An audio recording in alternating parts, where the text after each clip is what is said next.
right, didn't see you there. Hello, everybody, and welcome. This is the Apostate Prophet. For those who are asking what this song is called, it's called It's the most famous song on the planet. How is everybody doing? I hope everybody is having a fantastic day. Kairon said, Hi, AP, wie geht's? Good, wie geht's dir? That was a language from a different planet, which nobody can ever figure out. So today we are on day, I don't know, it's the 1st of November, and it's been weeks since this war started.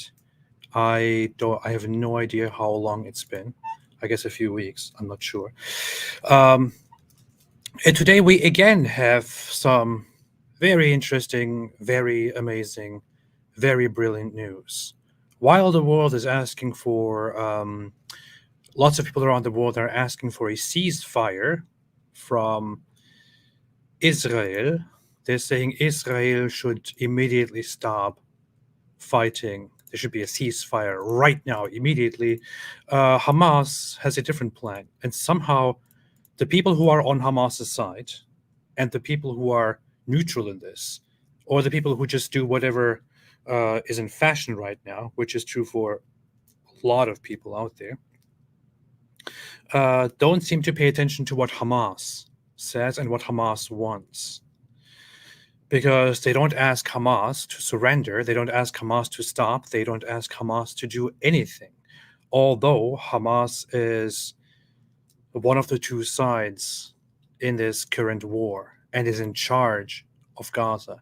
Yes, Hamas is the government in Gaza. And Hamas said some very interesting words in response to calls for a ceasefire, in response to, concerns that civilians are dying. And I put it in the title and even on the thumbnail, and I wanted to get to it right now. In short, Hamas just said that they are proud of people dying under their own watch. So basically they said, we're proud of that. Yeah, that's basically what they said. Let's look into that right now. This is MEMRI, which is Middle East Media Research Institute. Lots of people probably know about MEMRI. Many people probably know about MEMRI because of memes of dumb things that people say in the Middle East, and that is then translated into English with these captions and screenshots and put on social media in forms of memes. But they provide accurate translations right now of stuff that the world needs to see. Unfortunately, the world doesn't see most of what they put out because the world is focused on whatever they see on, whatever people cry about the most. This does not make as big headlines as it should make. Let's see who said what. Welcome to the AP family, Vince P. Yeah, Vince B, not P. Do you like Geert Wilders? Somewhat, yeah. Yes. I mean, I agree with much of the stuff, although, yeah, I do. In a limited way. Marina said, do you support the Palestinian people themselves, not Hamas, of course? I don't know. It depends on what you mean by support. Do I support their right to exist? Yes, I do. Do I support I don't know. Palestinians themselves don't know what exactly they're asking for, what exactly they're supporting. It's hard for me to support people who don't exactly make clear what they're supporting, or are conflicted on what they're supporting, and who have some really, really problematic views and goals, such as this here. I brought this up early this morning when somebody asked me about the plight of Palestinians. It's hard for people like me and for other people to just, sympathize and show support for the very people who, in times of peace, when they are not being targeted, have really, really, really bad views about the rest of us, about me. If somebody in times of peace believes in fighting me and killing me, for example, why would I have sympathy for them when they are being targeted and when they are facing the consequences of what their leaders and what they are doing? I know it may sound harsh to somebody who's completely unaffected by any of this, but so here is from the Washington Institute in collaboration with a Palestinian research center that is actually based in the Palestinian territories, that is based in Ramallah. This is from a research. It says Gazan views on Palestinian political organizations and armed groups. I know the text is small to see. I will zoom in when necessary.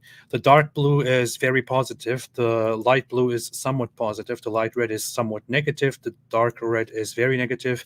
The orangish thing is don't know or refuse to answer. And this is how Gazans support each group. You can see here that according to this poll, 38 plus 20%, so 58% support Hamas, while 25% say somewhat negative, 15% say very negative. 31% and 33% very and somewhat positive. They think about Fatah, which is the West Bank organization. It gets worse. Hamas are not the only bad ones. PIJ, not PIG, which is the Palestinian Islamic Jihad organization, one of the two hardcore Islamist organizations, one of the few hardcore Islamist organizations. Their support lies at 30% plus 41%, 71%. 71% of Gazans who are asked have a favorable view and support Palestinian Islamic Jihad.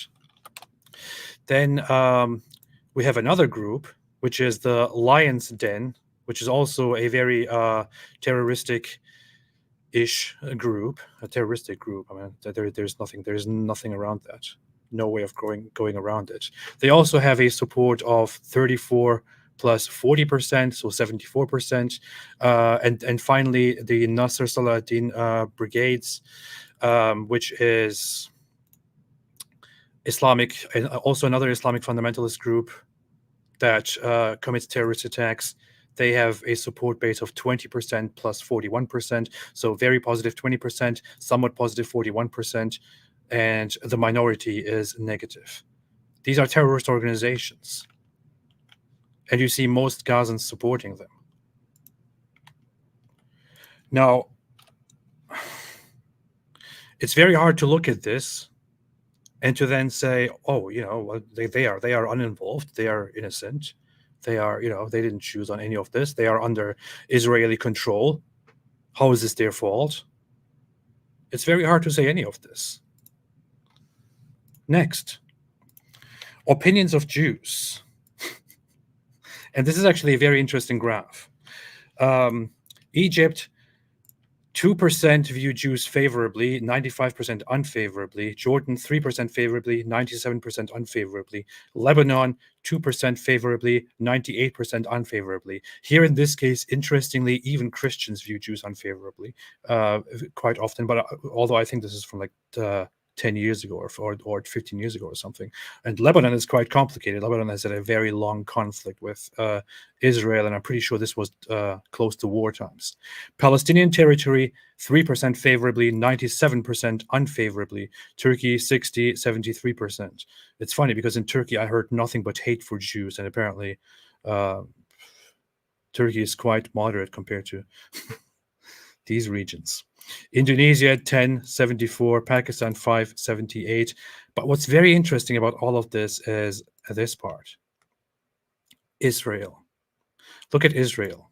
Israel has 88% view Jews favorably, 11% unfavorably. In Israel, when Jews are asked how they view Jews, which is funny, 94% say favorably, 6% said unfavorably. And here's what's very important. In Israel, Arabs, when asked, 56% say they have a favorable opinion of Jews. In Israel, Arabs, 56% have a favorable view of Jews. 35% have an unfavorable view of Jews. Do you see what's happening here?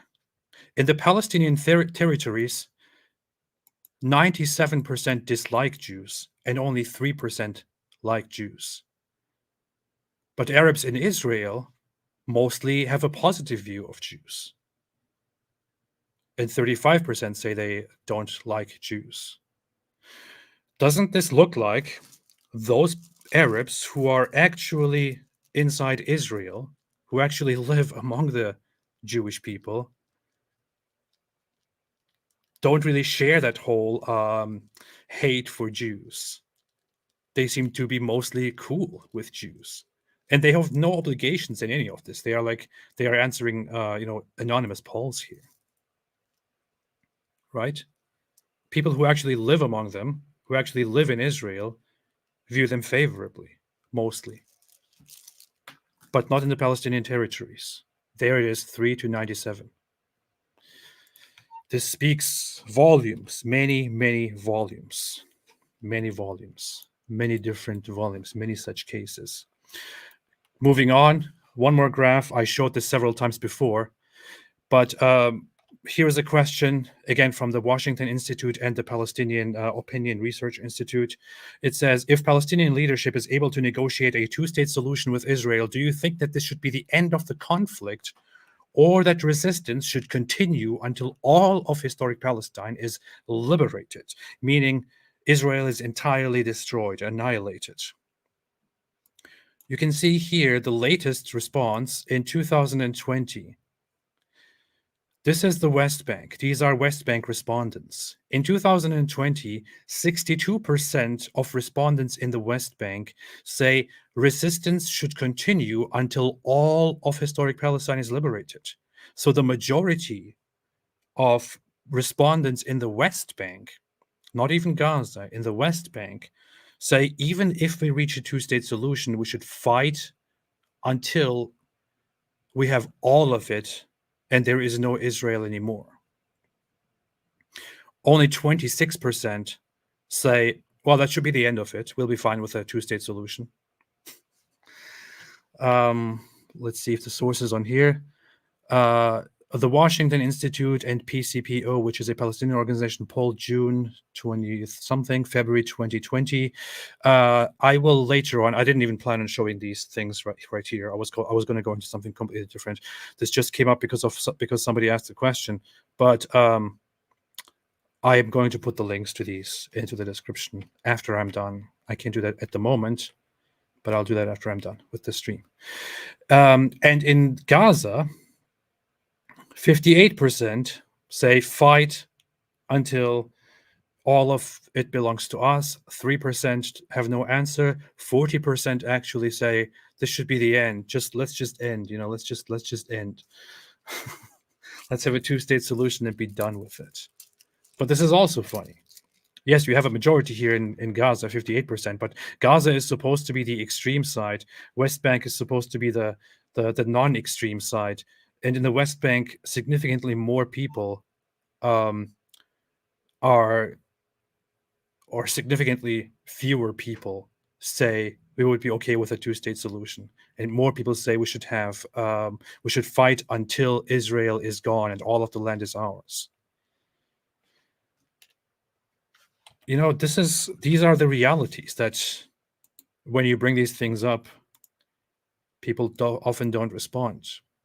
And finally, one thing that concerns me as an apostate, as somebody who has left Islam, this is from a Pew poll from quite a while ago. I think this is from 2013, where people are asked if Sharia should be the law of the country.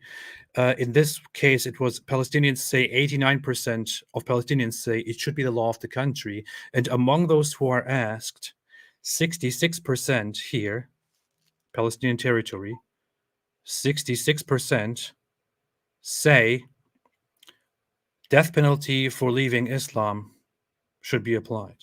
Among Muslims who say Sharia should be the law of the land, the percent who favor the death penalty for converts, so for people who leave Islam, in Palestinian territories is 66%. I'm sorry, but this is the truth. This is the reality. You can now, in the middle of the war, which I'm sorry, but people asked for and people cheered for, in the middle of the war, you can turn to me and say, "Well, look at this. Why are you not standing up for the Palestinian people and their cause?" Why would I do that when in peace times they stand up for my death? I'm sorry, but this is how it is. This is the reality. It's very easy to cry, and it's very easy to ask for empathy and for all of that when you see people suffering. And I feel the same. I see people dying, and I feel disgust. I feel sad at it. I feel horrible about it. I don't take pleasure in any of it.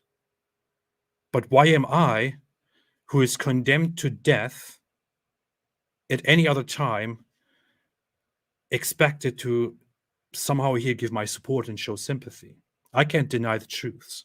I can deny the fact that the Palestinian population themselves support the conflict, that they mostly think Israel should be gone, that they mostly believe in eventually eradicating Israel, that they mostly dislike other groups, that they mostly believe people who leave Islam should be executed, and so on. Let's not even come to homosexuals, to gay people. And that's just a completely different aspect of it, where it's ridiculous that leftist LGBT groups in the West are like, free Palestine, free Palestine. Over 90% of Palestinians think it is disgusting, and most of them support punishments for gay people. Anyway, the actual topic that I wanted to come to here today is what Hamas said. Hamas official Ghazi Hamad makes an announcement. In response to everything that is going on, in response to the war that was declared by Israel after the October 7th attacks, people have been grilling Hamas and saying, how do you respond to, attacking civilians? And are you not worried that civilians are dying under your watch? Here is what the Hamas spokesperson has to say about that. إسرائيل دولة لا مقام لها على. Let's quickly. What in the world is going on? This player is messing with my mouse here. So this is Ghazi Hamad, Hamas Political Bureau, an interview from October 24th on the Lebanese TV, LBC TV. إسرائيل دولة لا مقام لها على أرضنا. He says Israel is a country that has no place on our land. I'm reading it because I know some people are only listening. They can't look at their screens. So I'm reading what they say. Israel is a country that has no place on our land. إحنا الدولة لابد أن نزيلها. We must remove that country. لأنه بالفعل هي تعتبر كارثة. Because it constitutes a security, military, and political catastrophe. أمنية وعسكرية وسياسية للأمة العربية والإسلامية. The Arab land and to the Arab and Islamic nation, which means the collective of them, and must be finished. So this guy says Israel must be removed. It has no place here. And yes, for those wondering about that ugly thing on his forehead, that's a mark that they put on there because they want to appear pious by praying and rubbing their heads on the ground as much as possible. يجب أن تنتهي. لذلك إحنا لا نخجل من نقول. He says we are not ashamed to say this with full force. قل ذلك بكل قوة إنه إسرائيل لازم نأدبها وحنأدبها. We must teach Israel a lesson, and we will do this again and again. He is referring to the attacks on October 7th. مرة ثانية وثالثة. You will see. ومش هذا حتكون طوفان. The Al-Aqsa flood, which is the Hamas name to the October 7th attacks. This is the name that they gave to the attacks, where they attacked the civilians in Israel and caused a massacre and killed over 1,000 civilians. He says the Al-Aqsa flood is just the first time, and there will be a second, a third, a fourth. So he says they will continue to do this again and again. الأقصى أول مرة لا حتكون ثاني وثالث ورابعة لأنه إحنا لدينا إصرار ولدينا قرار. because we have the determination, the resolve, and the capabilities to fight. So while the world is saying Gaza is in a very poor situation, they have nothing to, they can't, they can't survive, they have no means to live, and this and that, Hamas, which is the actual government in charge of the very population which people are calling attention to, says we have the means to continue fighting forever and do this over and over and over again. Instead of taking care of their own population, they want to do this over and over and over again. ولدينا إمكانيات أن نقاتل ونحارب، لكن كما قلت لك بدنا ندفع. He says, well, we have to pay a price. Yes, and we are ready to pay it. He's speaking for the people of Gaza. نعم إحنا مستعدين. معلش بدي أقول لك بشكل. We are called a nation of martyrs, and we are proud to sacrifice martyrs. Pay attention to what he's saying here. What he means by this is our people are dying, yes, and we are aware of that, and we are proud of that. We are a nation of martyrs, and we are proud to sacrifice our martyrs, our own people, our own population, on this path of eradicating Israel, and we will do this over and over again. He says we're proud of that. We're proud of that. احنا اسمنا شعب الشهداء ونفخر ان نقدم شهداء. احنا لا نريد ان نمس لا بالمدنيين ولا ان نلحق. He says we did not want to harm civilians. Yeah, sure, bro, sure. الأذى بهم، لكن أوقات لأنه في تعقيدات في But there were complications on the ground. This is, by the way, a lie. He has to at least mix a lie here into it. He's talking to Lebanese TV, and this is a lie. They actually obtained and displayed written documents and maps on the Hamas terrorists into civilian communities with the aim of going there and causing massacres, of attacking. It was an organized, deliberate attack on civilians. You have teams of actual Hamas fighters that started pouring into the villages and shooting people randomly. ميدان صارت في منطقة موجودة وكان هناك. He says there was a party in the area with population. في احتفال وكان في سكان وفي منطقة واسعة ليست. It was a large area across 40 kilometers. سهل على امتداد تقريبا 40 كيلومتر. So he's making excuses here for killing civilians and talking of complications. One of the places that were directly attacked at first was the rave, the music festival. And that is not in the middle of anything. It is a civilian festival, an event where civilians were partying. And these guys directly attacked the festival, and they killed people there indiscriminately. People who were fleeing from there, people who were partying, they started shooting at them, and so on. We have now around 260 or 270 dead bodies from that rave alone. And this guy is saying there were complications, And then they attacked the kibbutz, several of them. They attacked the communities, the villages. That's not a complication. That's not a fight with the IDF where they accidentally land inside villages and accidentally begin shooting into homes, of which we have videos. And I shared them so many times. Anyway, he says the occupation must come to an end. أن ينتهي وين؟ بقطاع غزة؟ Occupation where? The Gaza Strip, she asks. لا بتكلم عن كل أراضي فلسطين. He says, no, I'm talking about all the Palestinian land. There you have it. He's talking about all the Palestinian land, by which he means, according to their own papers all the time, the entirety of the historic Palestine, as they call it, which would be the current Palestinian territories and Israel, all of it. So the existence of Israel to him is an occupation. كل الأراضي الفلسطينية يعني. She asks, does that mean the annihilation of Israel? زوال إسرائيل؟ طبعا. He says, yes, of course. There you have it. She clearly asks the annihilation of Israel, and he says yes. إسرائيل غير منطقي. The existence of Israel is illogical, he says. وجود إسرائيل هو اللي بخلق كل هذه الآلام He says the existence of Israel is what causes all that pain, blood, and tears. العذابات والدموع والدماء هي إسرائيل مش إحنا. It is Israel, not us. We are the victims of the occupation. Period.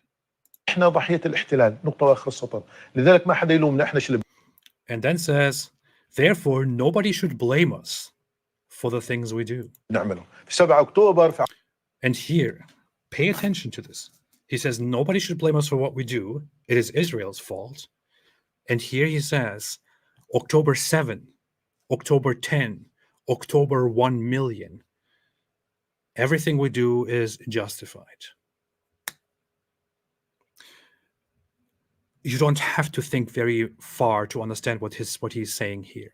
He's saying whether it is the terrorist attacks on October 7, whether it is something on October 10, whether it is October 1 million, by which he's trying to say any day of the year, any time, everything we do is justified. So the attacks on October 7th, where they massacred over 1,000 civilians, kidnapped people, where they burned, raped, and did all of these things, all of it is justified. And he says we will be doing it again and again. This is Hamas. 10 أكتوبر في مليون أكتوبر إحنا اللي بنعمل مبرر. It is justified. مبررة. He even says it in English again for everyone to understand. It is justified. That's it. This is what Hamas has to say. You see it right here. This is not propaganda. This is not Zionist propaganda. This is not anti-Palestine propaganda. This is not any of these things. This is Hamas themselves saying very clearly that they will do this again and again and again, and that everything they do is justified because Israel has no right to exist, and they will continue sacrificing their own population until Israel no longer exists. That's what they say. That's what Hamas tells you directly. And then people go around saying Israel should stop bombing, Israel should do a ceasefire. These guys are basically admitting it to you directly. Even if there's a ceasefire, they will simply use this opportunity to gather their strength and prepare for the next attack. It will go on. It will continue like this forever. The easiest thing you can do right now is to say, no, people are dying. That's very sad. Let's do a ceasefire. Great, thank you. By doing a ceasefire, you are only prolonging the suffering. You're only prolonging the fighting, only prolonging the very thing that you think should end. By asking for a ceasefire, if Israel agreed to a ceasefire today and stopped fighting, stopped responding, they would simply wait for the next opportunity to attack civilians and to attack Israel again, and we would again have the very same things that we are experiencing today. It is myopic, it is short-sighted, it is illogical, it is stupid, simply put, to ask for a ceasefire now. Israel is on a mission, and that mission is to finish Hamas, to end Hamas. And they made it very clear from the beginning to the end. They said, we have no intention of occupying the land. We have no interest in it. We want the population to temporarily go south, and whereafter they can reach their homes again. I'm not sure if they can actually do. I'm not sure if things will actually work out that way, but that is what they said. That reminds me that there is a document which is being circulated where Israel allegedly declared their plan to ethnically cleanse Gaza, which is not really true. If somebody has a link to that, I think it was on WikiLeaks. I didn't think about that before, but I might get into that as well, because that's not remotely what people think it is. Anyway, when I posted about this this clip from Hamas, a follower responded to me with a video from Mahmoud Abbas from the Palestinian Authority. He also has a few words to say about Hamas. He also sees, unlike the rest of the world, unlike much of the world, that Hamas is the problem here. Listen to this. This guy is not Hamas. He's the Palestinian Authority ruling over the West Bank, supposedly the peaceful guy. He blasts Hamas here, saying that Hamas is basically asking for this destruction here. Palestinian President Mahmoud Abbas on October 13th. He says when the Israeli aggression took place, Hamas leaders in Gaza and abroad said, we don't care if Gaza is erased. They do not care if Gaza is erased. All they care about is that the Hamas movement continues to exist. They said this, Hania and Mashal, two Hamas leaders, representatives. They said, we don't care what happens. Mashal went even further and said, what is happening in Gaza is insignificant and does not affect us. This is not some Hamas. This is not some Zionist or somebody else saying this. This is Mahmoud Abbas, the president of the Palestinian Authority, saying this. It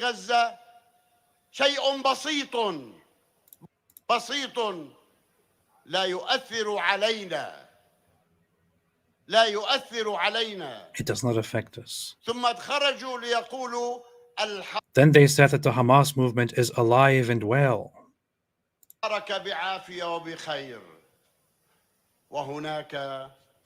This was at a time when there were thousands of martyrs from among our people, he says.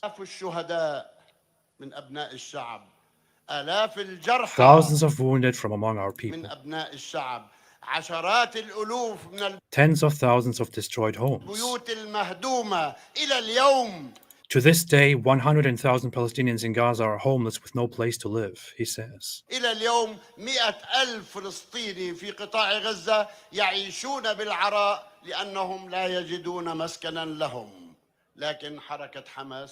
the Hamas movement is alive and well. Look, he's exactly saying what I just said and what many others are saying when they talk about the corruption or the evils of Hamas. He's exactly saying that the people in Gaza are suffering and that Hamas doesn't care. They don't care about any of this. They just care about continuing to fight for their own movement and their own ideals. And they are ready to sacrifice the population of Gaza. This is what this guy is saying, what Mahmoud Abbas is saying.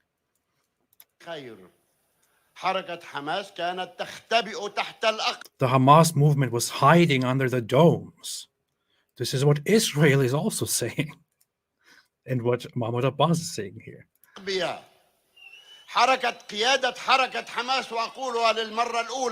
The Hamas leaders, and I say this for the first time, fled to the Sinai desert in ambulances.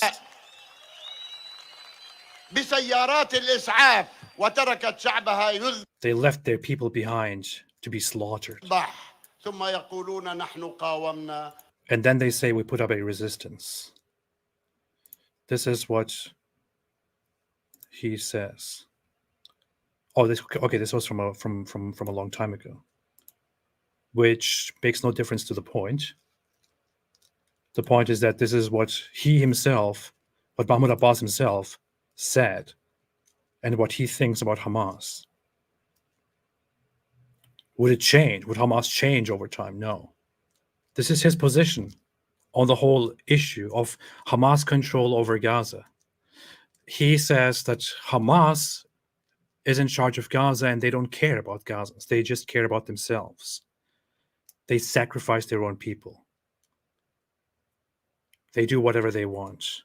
And then they hide under domes in civilian buildings. This is what he says.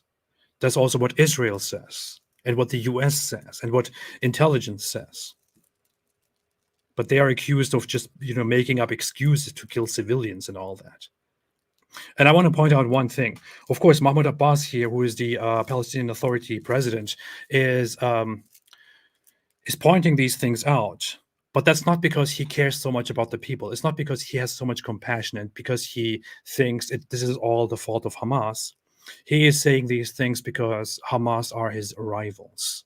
So he's not necessarily the good guy here. He's simply just saying that Hamas is doing these terrible things and killing their own population basically by proxy, and that he himself and his organization should be in charge. The Palestinian authorities know better. They are just as corrupt. They are not hardcore, hardline Islamists. They're supposed to be the secular ones, but they are also corrupt. They also abduct their own population. It is known they take people who they are suspicious of and torture them to see if they are informants, to see if they are opponents, to see if they are undercover, Hamas operatives and so on. It's all a giant mess. But this is the Palestinian leaders, the Palestinian authorities, the Palestinian politicians, the Palestinian movements. This is what they do. You can't rely on Israel to somehow fix the situation. It is corrupt from the very core. This guy, Richie Torres, I don't really know who this guy is, but he said something, or he's a congressman. He said this: a humanitarian response to the plight of Palestinians in Gaza is morally necessary, but there is nothing remotely humanitarian about keeping Hamas in power. A ceasefire is an open invitation for Hamas to rearm itself and launch a deadlier terror attack. A ceasefire is not a peace agreement. It is a death sentence for Israelis. And this is as accurate and as clear as it gets. Right now, it is very easy, very emotional to ask for a ceasefire. A ceasefire will never solve the problem. A ceasefire will just cause more problems. What people should hope for at this point is that Israel takes care of Hamas and Hamas is gone forever, or that Hamas surrenders. Why are there no rallies? Why are there no calls around the world for Hamas to give up all the hostages and to surrender? There are calls to give up hostages and to do a ceasefire. Actually, there aren't. I haven't seen any major rallies for that either. But why aren't there big rallies to ask Hamas to surrender?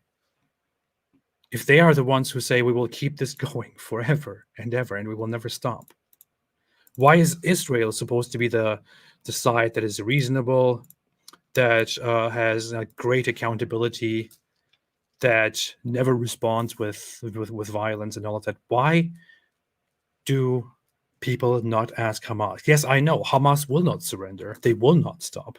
They make it clear that they will not stop. But hey, guess what? Israel will probably not stop with this operation either, no matter how much of the world protests. Because there's one thing that Israel realizes, which is that people around the world don't really care about the well-being of Israel and Israelis. There is a sentiment that Israel has, and that Israelis in general have, and it might look a little bit, since you are not in their shoes, it might be difficult to see, and it might look like Israel is careless about the opinions of the world, of the populations, and all of that. But Israel has this point of view, which, if you think about it, is not very unjustifiable. It is that we are the only country that is our, this is the only country that is our country, that is a Jewish country, that is a country where Jewish people are at home, where they belong. And we are the only people who ultimately care about our own survival, about our own existence. Half the world hates us. They want to get rid of us. And yes, that's true. The Muslim world, the Islamic world hates Israel and wants to get rid of them and believes in eventually getting rid of them. And the other part of the world we just can't trust, which is why we built Israel. We are happy to collaborate with people, but ultimately we can't listen to what the world says because nobody really cares about our existence except us. And we have to fight, and we have to take care of those who want to terrorize us. That is the Israeli mindset. This is the Israeli mindset. And you might say, well, that's so selfish. Well, it is selfish. Everybody is selfish. Everybody has to be selfish to a certain degree. Palestinians are being selfish right now. Muslims are being selfish right now when they don't want to take refugees and want to rather care about the significance of the land that those Palestinians are living on.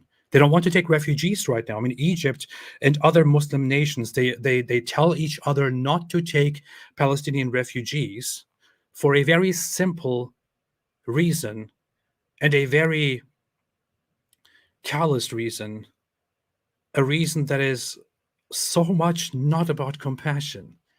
The reason that they don't want to take Palestinian refugees is, hey, if we take them away and save their lives, then maybe they will never be able to go back there, and they will lose their land, and Israel will take it over and occupy it.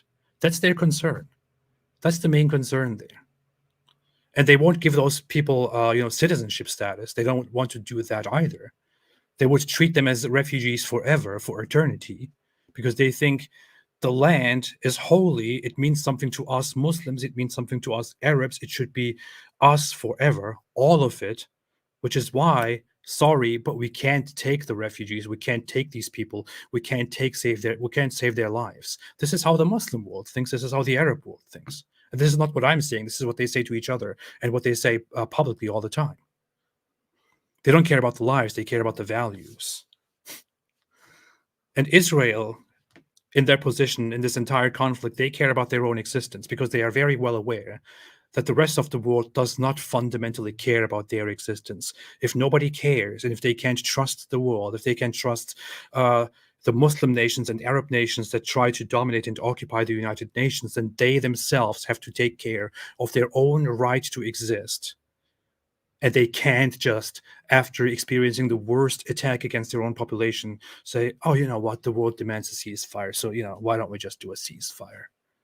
They know better than every single person who is out there protesting that this would be a death sentence for Israel in the end. They're not going to do it. And they have every right to go to the end with the operation that they are in right now.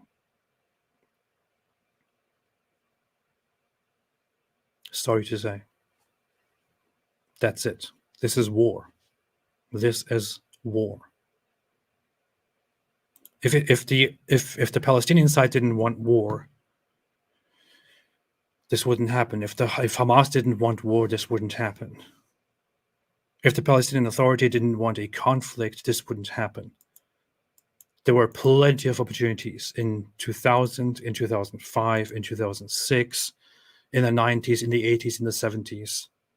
They never took the chance, because they keep believing that they must somehow overcome Israel and take the land and go back to how things were before the 1948 partition, or 1947 partition, and before the 1967 war, which they all provoked and lost. Israel confirms the second Jabalia blast was the result of an airstrike. Yes, there were airstrikes that affected a refugee camp, and lots of people died. Israel said, yes, we take responsibility. It was a result of airstrikes. And yes, we are targeting Hamas commanders. And yes, we are taking them out, is what they're saying. Do I find this pretty and great and amusing? No. I find this pretty bad. And I'm not sure if there's a better way to conduct these airstrikes. But do I condemn them for this? No, I don't. I'm sorry, but that is long gone. That's the responsibility of the United Nations, which never took the right steps, of Hamas, which is in charge of the population of Gaza, and so on. And clearly, we have just seen it. They don't care. I played it earlier, and I commented on it. I want to play it one more time without any commentary, just for everyone to listen or to read.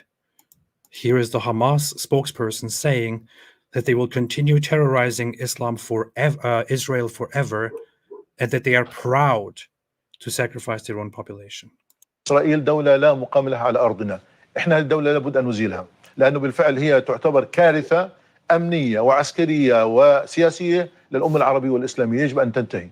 لذلك إحنا لا نخجل من نقول ذلك بكل قوة. انه إسرائيل لازم نأدبها، وحنأدبها مرة ثانية وثالثة، ومش هذا حتكون طوفان الأقصى أول مرة، لا حتكون ثانية وثالثة ورابعة، لأنه احنا لدينا إصرار ولدينا قرار ولدينا إمكانيات أن نقاتل نعم. وأن نحارب. لكن كما قلت لك بدنا ندفع ثمن. نعم احنا مسعدين، معلش بدي أقول لك بشكل واضح، احنا اسمنا شعب الشهداء ونفخر أن نقدم شهداء. احنا لا نريد أن نمس لا بالمدنيين ولا أن نلحق الأذى بهم، لكن أوقات لأنه في تعقيدات في الميدان صارت في منطقة موجودة، وكان هناك في احتفال وكان في سكان وفي منطقة واسعة ليست سهلة على امتداد تقريبا 40 كيلومتر. يجب أن ننتهي. أن ينتهي وين؟ بس بقطاع غزة؟ ينتهي إلى، لا بتكلم عنه كل الأراضي الفلسطينية. كل الأراضي الفلسطينية يعني طبعًا. زوال إسرائيل؟ طبعا. وجود إسرائيل غير منطقي. وجود إسرائيل هو اللي بخلق كل هذه الآلام والعذابات والدموع والدماء. هي إسرائيل مش إحنا ضحية الاحتلال، نقطة وآخر السطر.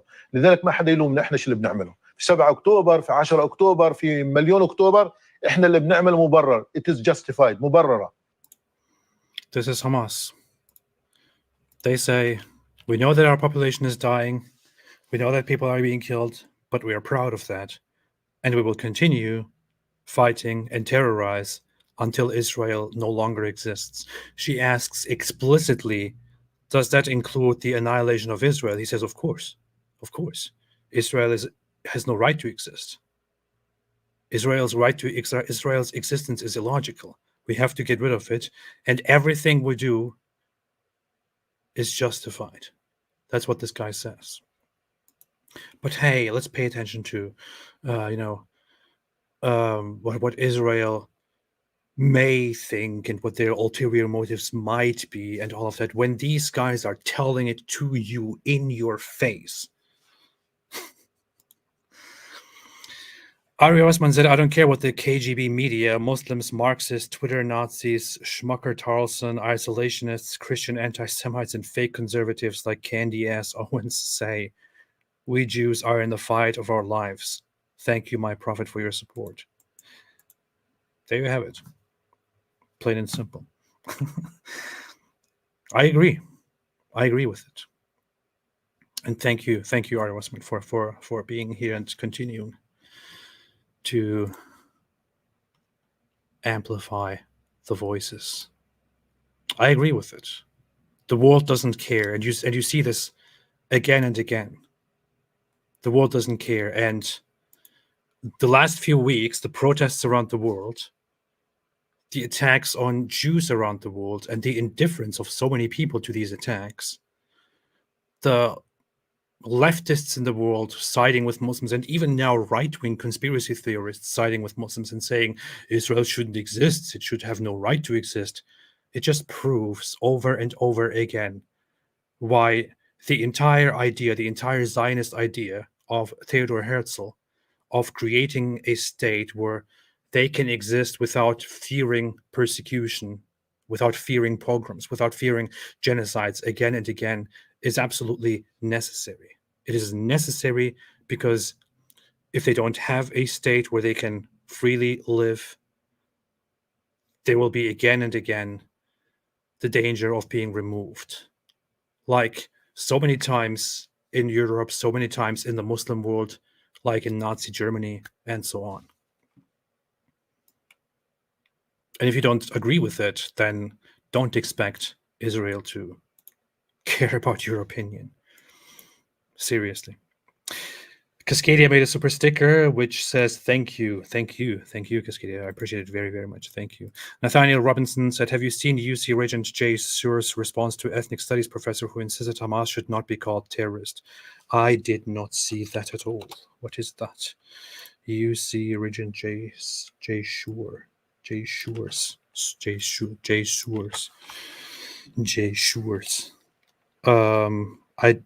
I didn't see that. I don't have a direct link to it. I didn't come across it.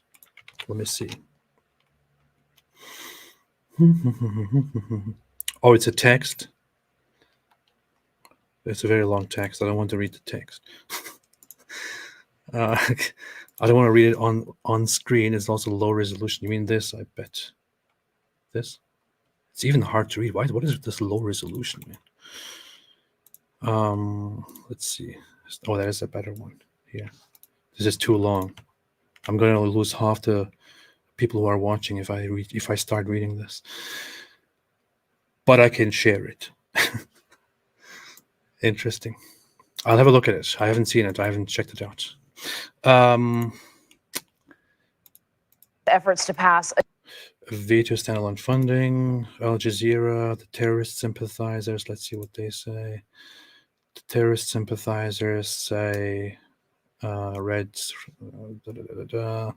people are dying. We know war has a heavy price. We know. Look at this. Look at this.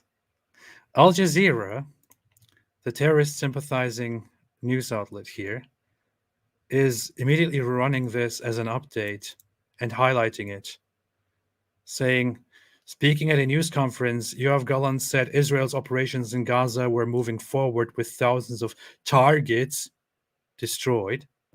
War has a heavy price. These are all our sons, he added, according to Israeli army radio. He spoke shortly after Israel's military identified 16 soldiers killed on Tuesday. I'm not sure. I don't know. Maybe I'm completely wrong, but I'm pretty sure that they didn't cover anything that Hamas said, as I showed you earlier, in which they clearly say that they are ready to sacrifice their own population, their civilians. That's Al Jazeera for you. Iran's Khamenei urges Muslim countries to boycott Israel. And Muslims around the world are joining, by the way, by doing dumb stuff like boycotting Starbucks, which has nothing to do with Israel at all. Did you know that Starbucks doesn't even operate in Israel? There is no Starbucks in Israel. Actually, I don't know if it changed by now, but I think there is no Starbucks in Israel anymore. They don't operate there unless it was picked up at some point by a franchise. But let's see. Starbucks Israel was a coffee chain in Israel opening in 2001 with 6 locations in Tel Aviv before closing in 2003. Okay, no, this is the chain. I think they ceased operations under a different network in Israel in 2014 because of difficulties in operations and all of that. So they're not even active in Israel. They're not even supporting Israel. They have nothing to do with Israel. But people are protesting and boycotting Starbucks right now because they issued a statement in which they condemned terrorism and condemned the killing of civilians on October 7th. That's why people are protesting Starbucks. And half the people who are protesting probably don't even know why they are protesting. Ridiculous. It's a clown world. Raisin Bread said, Queen Rania recently in an interview on CNN with Christian Amanpour said lies about how Israel is on the wrong and played a victimhood card for Palestinians. I didn't see that, but she is from Jordan. I don't know what she said, but yeah, I mean that's the regular, that's the usual message that they put out. The White Trash Panda just became a YouTube member. Welcome to the club. Thank you and welcome. For those who missed it, I highlighted this yesterday. I'm seeing now that the stream from yesterday is being watched by lots of people, so a lot of people are getting aware of it. And actually, a news source, Visegrad, picked it up from me after I put this on here.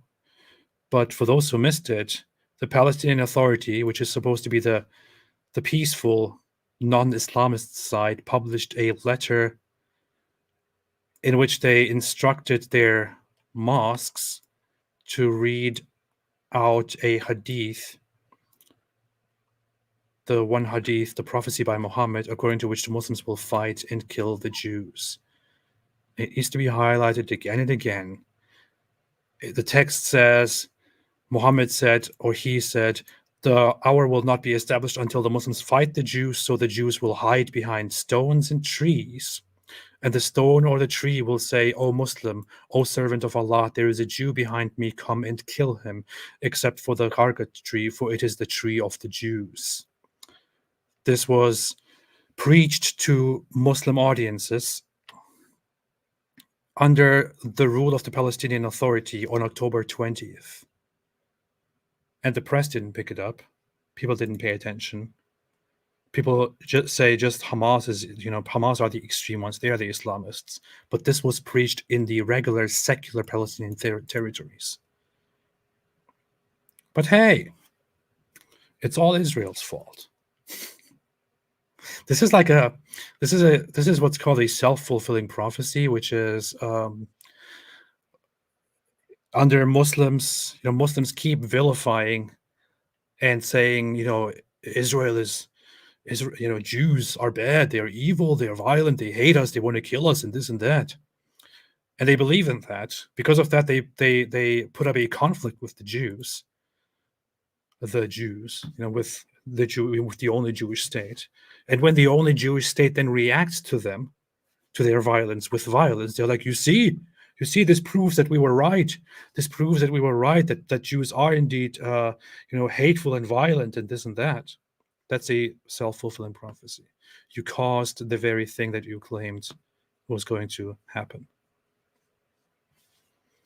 It's incredible that people refuse to see that. Incredible.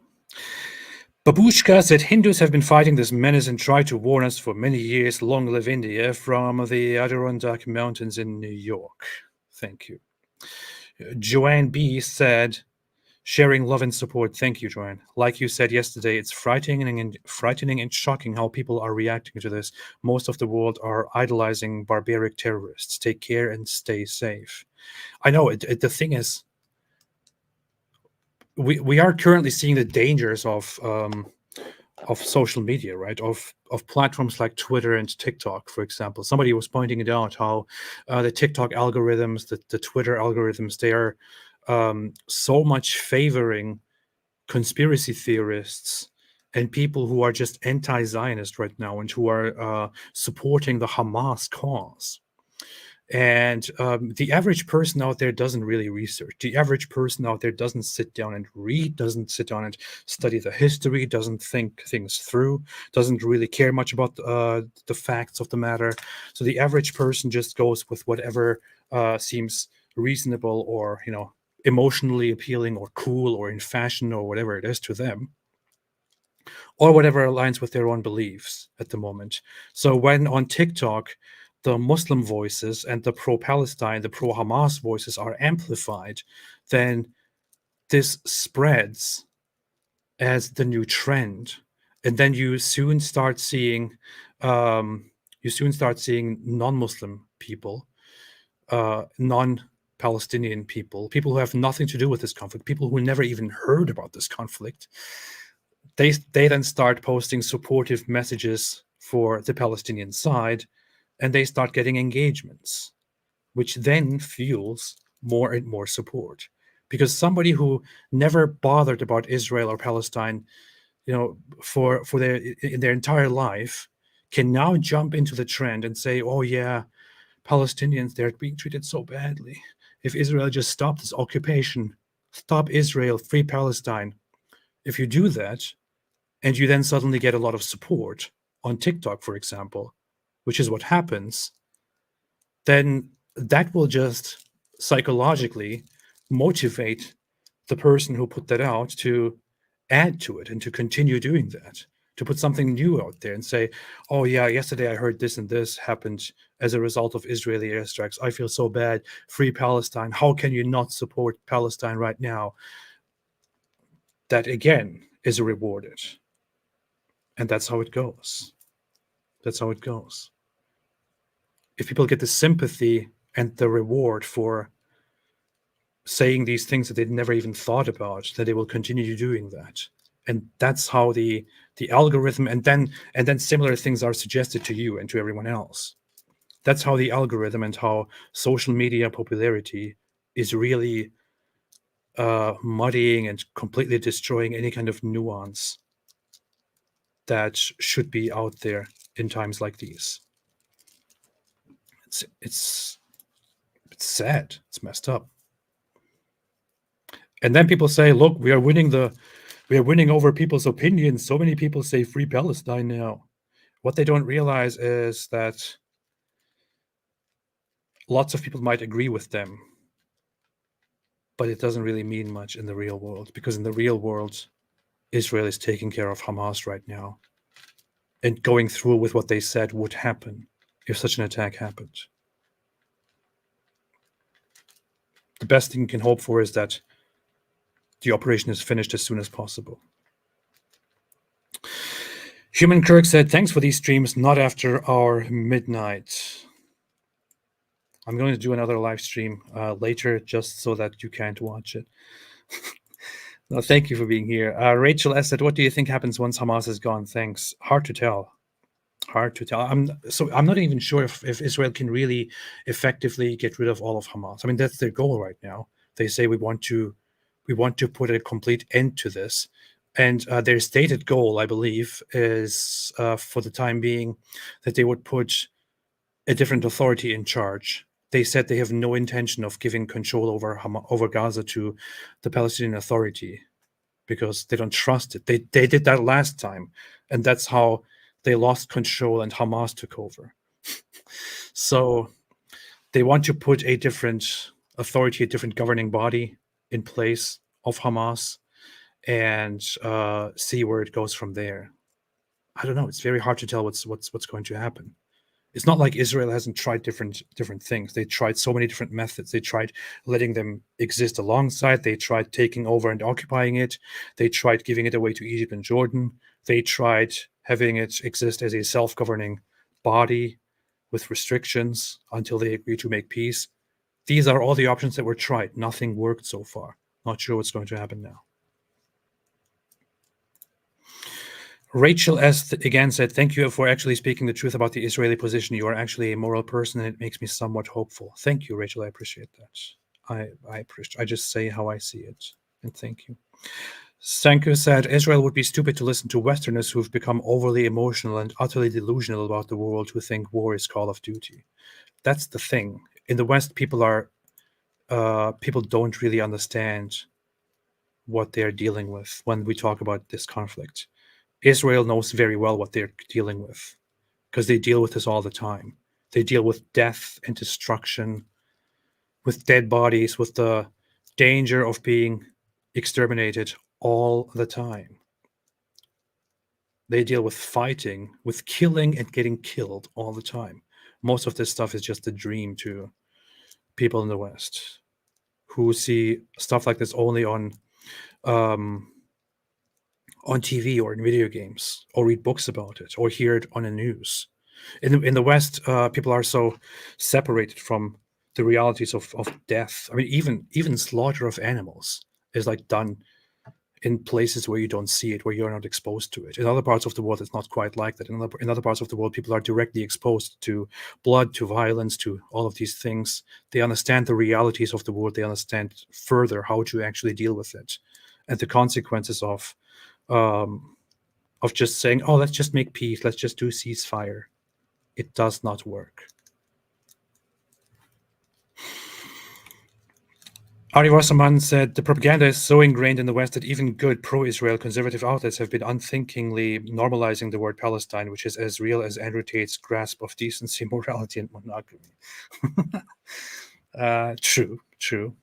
There is a nuance about the whole Palestine term, which is, so to be very fair about it, the very first, the people who founded Israel, and the people who are respected as the founders of Israel, Ben Gurion and the others, they did talk about the name Palestine when they were founding the Israeli state.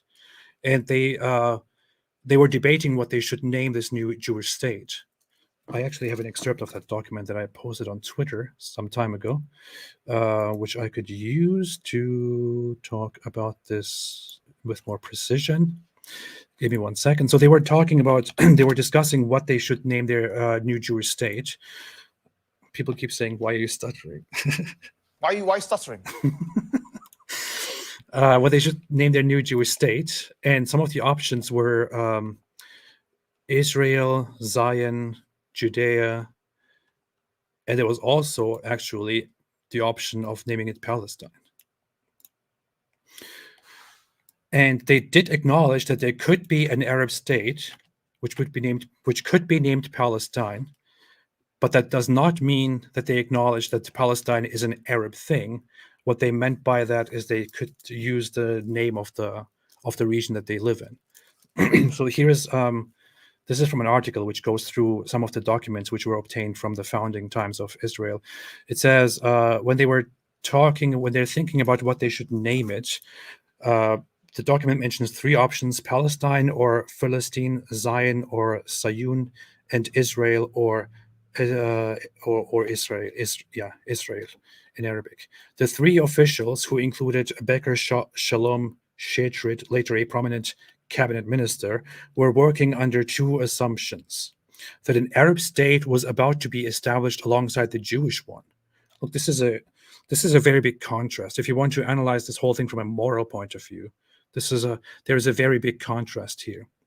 The guys who are discussing the founding of their own state and the naming of it, the Zionists who are setting up their Israeli state in 1948, they are actively concerned with the fact that the Arabs will also want to establish their own state alongside them, and they are acknowledging this, and they are taking that into consideration, right? Meanwhile, the Arab side had no tolerance at all for the idea that a Jewish state would be established. That was an impossibility for them. They wanted to prevent that at all costs, which is why they declared a war on Israel with the intention of destroying it as soon as it was announced. There is the difference here. That an Arab state was about to be established alongside the Jewish one, in keeping with the UN's partition resolution the year before, and that the Jewish state would include a large Arab minority whose feelings needed to be taken into account. They rejected the name Palestine, they wrote, because they thought that would be the name of the new Arab state. So they thought that would be the name of a new Arab state. So maybe the Arabs would form their own state and they would name it after what the British call this region and what they have been calling this region. But the Arab people weren't calling themselves Palestinians before any of this. They started using the term Palestine only when the British mandate came in and called it Palestine and ruled it as Palestine. They started adopting that as a name for this region. And the Zionists thought it is possible that the Arabs will call it Palestine, Philistine, because that's what they have been doing in the other places under British control. They gave the lands the names under which they were historically known, or under which they were known to some people, like the Western people.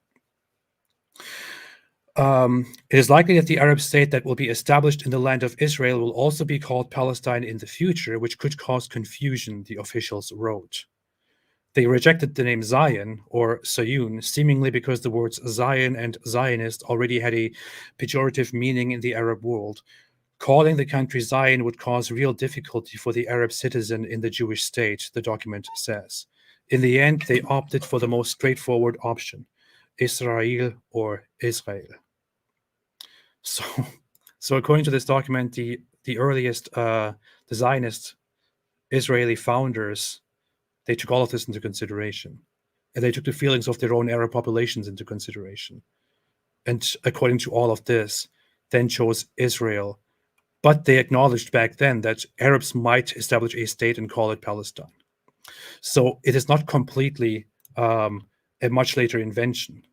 However, actually creating a Palestinian state is an invention that only appeared slowly after the 60s and only firmly in the 1980s. Before that, there was no collective Arab aim of creating a Palestinian state. They had no idea what to do with it. And Jordan wanted it as their own land, and Egypt wanted it as their own subject. They could never agree on what to exactly do. All they did agree on, they all had one thing that they could agree on, which is, we don't want Jews here. We don't want Jews to have a state here. That's it.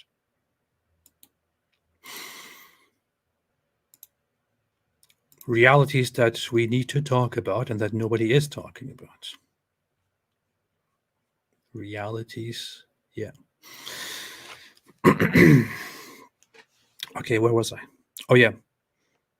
Oh yes, Ari Osman. Thank you. But hey, thank you for the super chat. Thank you for being here. That's how I get carried away, diving into learning about stuff, and I love it. Theo Wolfie said, "Are you going to review the Jordan Peterson Piers Morgan interview about Israel? The comments on that video are insane."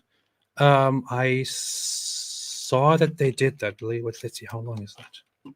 How long is it?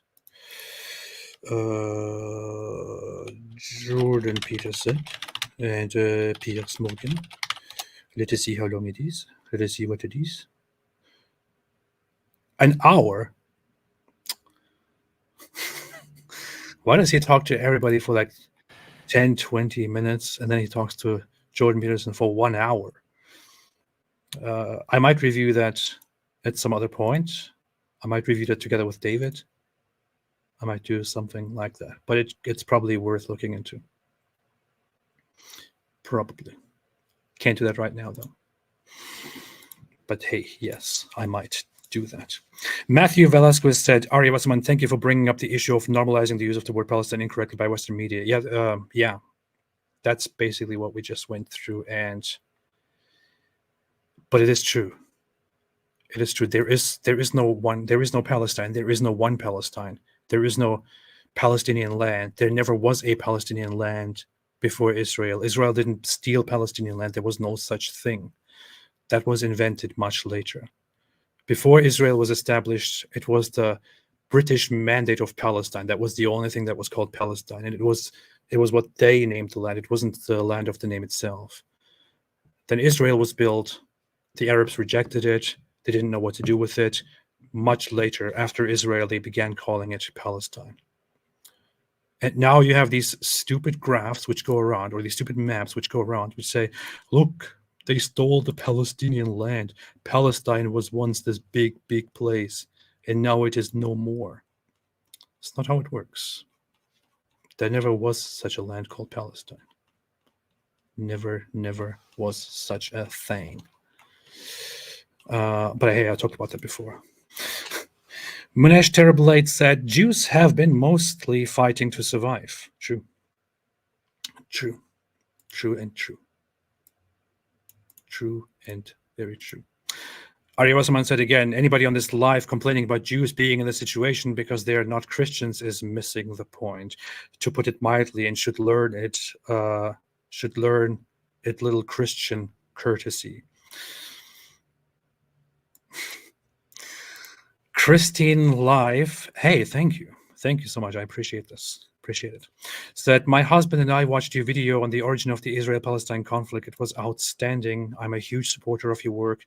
Takes a lot of courage to go up against these maniacs. I know you're still in the process of finding God. I believe he will find you. Thank you so much. I really appreciate that. And thank you so much for your support and your help with the channel. I really, truly do appreciate that. And I hope we can spread more truth and inform people. But yeah, I actually made a whole video about the whole history of the conflict that I made a long time ago. Let's see, when was that? It's a long time ago. Here it is. When did I do that? December 2018. Whoa, that was 5 years ago. 5 years ago, I made a long video. It's not that long. It's actually just 25 minutes long, in which I explained the Israel-Palestine conflict. The thing is, when I go back nowadays and review this, there is so much that I feel like I could have added, that I should have said. So much that I thought about later on. So if I went back and did this whole thing again, it would be significantly better, I would think. You know what? Maybe I should hire. I should organize a project and pay some people to create a better version of this, like a documentary. That would be nice. That would be nice. Should I do that? If I want to do that, I need some help for that. I need the funds. I need stuff like that. That's a good idea. That's a good idea. I'll I don't want to say I'll get back to it, because when I say I'll get back to it, with my severe ADHD, it just goes into the space where all of the millions of ideas are floating. Okay, good idea. Good idea. Hey, thank you so much, Christine. I appreciate it very, very much. Lucid said, Muslims, can we please put you down without a fight? Jews, no. Muslim, no. Okay, I need to read this properly. Muslims say, can we please put you down without a fight? Jews say, no. Muslims say, Zionism, genocide, Islamophobia. P.S. Have you seen Nabi Asli vids? I think you would like. I've seen only a few of them. I need to look into them more. I think I'm following the channel, though. All right. Tippy Bear said, please message me on Discord. I would like to set up a TikTok live stream with you and God Logic when you're available. I shall do so. I shall do so. You have me on Discord, don't you? I'll check. Tippy Bear. I'll check. Cascadia said, Israel made many concessions over the decades. Hamas never wanted peace, never wanted a resolution. Instead, they aspired to turn children into suicide bombers. Yes. I said it back then, I say it now, I'll say it again and again. Prove me wrong. If the Palestinian side wanted peace and wanted an end to the conflict and wanted recognition, they could have done that over and over and over again. They had so many chances, they didn't do it. They chose not to do it. Prominently, Yasser Arafat was given the option to finally come to a peace agreement, but he walked out. He walked out because he didn't get everything he wanted. Akin Abgunay said, fun fact, Islam and Judaism are not that different when you dive deep. I think they're actually... Obviously, Islam has quite some influence from Judaism because Muhammad took most of his ideas on Islam from the Jewish people in Medina, and he stole from whatever, he stole the ideas of the Jews there and believed whatever they say. And it looks like at some point they started making up things just to mess with him, and he just believed them. So necessarily there is a lot that they have in common. But that said, Islam is based on Arab polytheism, with adopting Jewish ideas and values and some Christian ideas and values later on. But the fundamentals of it are just, the basis of it is just very, very pagan. That's it. And he's just stole things from the Jews and Christians without understanding what they are. Yeah. Human Kirk said, irony of Arab Palestine, there is no P in Arabic, they can't even pronounce it. Yeah, yeah. Well, okay, there is a thing. Some people call it like some people did it with a P. So in history, it appears with a P and also with an F sound. And it would be funny if Arabs called it Palestine. That would sound interesting. So using the F sound is not necessarily wrong. But what is interesting about this is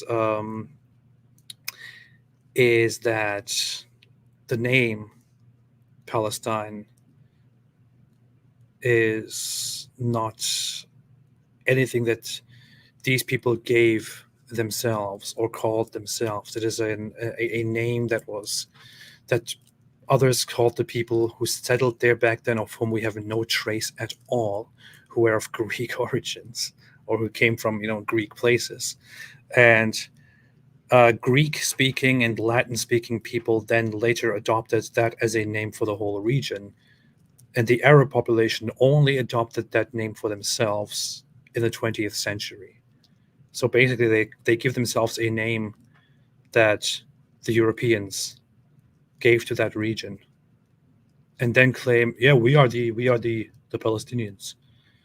What Palestinians? Yeah. It's like I go to it's like I find some land somewhere, and I say, I heard of some people who lived here, and they were called the Palulus. So I'm going to call this land Palulun. And then later, over millennia, different people settle there and start living there, and they say, "Oh, so this is the land Palulu. We are actually the indigenous Paluluns." Doesn't make any sense.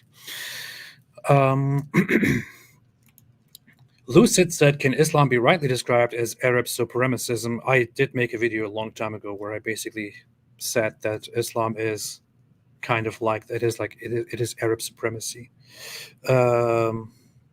Yeah, it is like Arab colonialism in a way, which is why there's so much Arab influence on whatever you need to do and whatever you do. A Happy Imago said, "Hey, thank you so much to you too for the contribution and the help with the channel. Thank you so much. I really, truly appreciate that. And I will never forget this. And I will thank you for this for eternity." Said, "You're an essential voice to educate Muslims so that we can one day live in harmony with them. Right now, they seem to think it's some kind of sports game with Palestine as their mascot." That reminds me of what I just said a while ago about how Muslims react to a conflict when it happens in the region. It's not a genuine concern for people's lives. It's just like, yeah, just like an event, like a World Cup, like a sports thing that happens every now and then. They start then rooting for the Palestinian side. And once it's over, they just go on with their lives, while the Palestinians deal with the consequences of the very conflict which they fueled with their sentiments around the world. But hey, they don't have to worry about that. Let those people who are in the region and who are actually dying, let them worry about that, right? It's all really, really messed up. And yeah, I think the root cause of that is the root cause of this is Islam, I would say. It is, because it is an Islamic issue. It is, if you ask Muslims around the world, they will tell you that this is a Muslim issue. They will tell you that this is about Islam, that Muslims have an Islamic religious duty to stand with and support the people there, support the Palestinians. This is what they say. And then you have idiots, secular idiots in the West saying, "Oh, no. This has nothing to do with religion at all." I'm sorry, but you don't speak for anybody. But hey, thank you so much. I appreciate that. The White Trash Banner said, Felix and my TV said, "Is there an official Palestinian language? Seems like they are Arabic speakers, and unlike the Palestinians, at least the Jews have a language based on historical roots of the land. Bangladeshis can relate." Yeah, there is no such thing as a Palestinian language. So the Palestinian people, as said, they were a seafaring people that came from the western parts. They were of Greek origins, came from Greek lands, as it is thought, and settled in the region, which is nowadays Gaza, that small place, which is why at some point people started referring to that place as Palestine or Philistine or whatever it is. And then Herodotus, he referred to a greater place as Philistine. And then later the Romans are the ones who basically built the foundation of calling the whole thing Palestine. And that's where it came from. It's not, there is no such population. Those people that were referred to by that name, they're long gone. They mixed into, were assimilated, or were, like destroyed with like other populations. Yeah, long story. We can go into this forever and ever and ever. But yeah, they are basically very much Arabs, which Hamas themselves would admit if you asked them. And they did. Sake said, Wikipedia's famous Palestinians list is 80% Jews. Yeah. All right, I'm going to go. Don't want to make this too long. But hey, I'm always happy to be here and always happy to have live streams and to go through things once again. One more time for all those who missed it. I showed the video earlier, but here's a summary.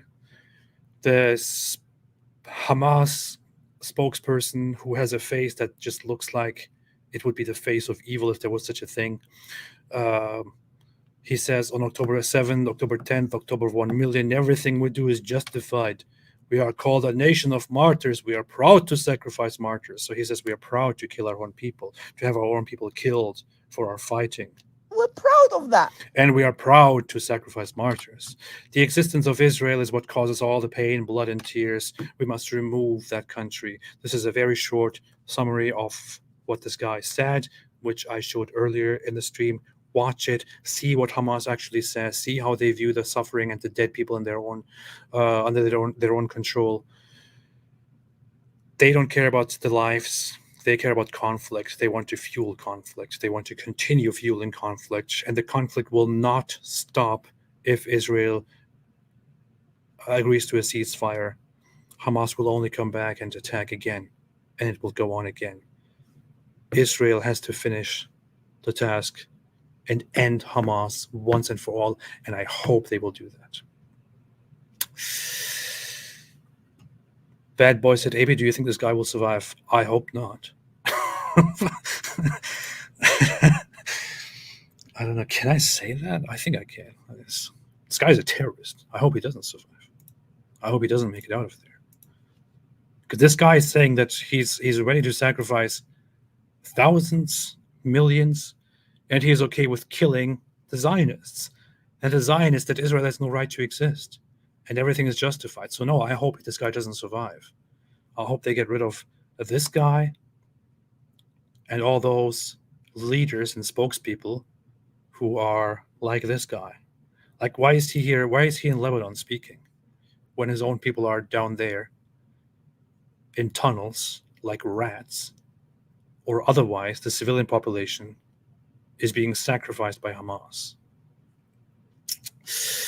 All right. I'll be gone.